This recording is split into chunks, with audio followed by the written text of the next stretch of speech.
অনেকদিন পর বিকালে আজকে ছাদে উঠলাম। ছাদে উঠে এই যে বাইরে আমাদের পেছনের বাগানটা দেখা যাচ্ছে, ছাদ থেকে ভীষণ সুন্দর লাগছে। আকাশে একটু কালো কালো মেঘ জমেছে, বেশ ভালো লাগছে। একটু ঠান্ডা ঠান্ডা হাওয়া বইছে।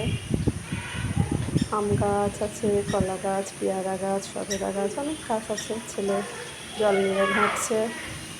এদিকে ছাদের উপর এতগুলো গাছ লাগানো হয়েছে। আম গাছ আছে, জাম গাছ আছে, ড্রাগন ফ্রুটস আছে, বিভিন্ন রকম গাছ আছে। অনেকদিন পর ছাদে উঠলাম, ভাবলাম একটু দেখি।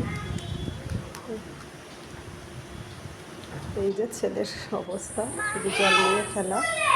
মেয়ে এদিকে একটু বেশ আনন্দ করছে খোলা হাওয়ায়। অনেকদিন পর ছাদে ওঠা হলো। আর সন্ধ্যাবেলায় চা নিয়ে বসে গেলাম। চা, বিস্কিট, একটু কেক, চা। ছেলে এদিকে শুরু হয়ে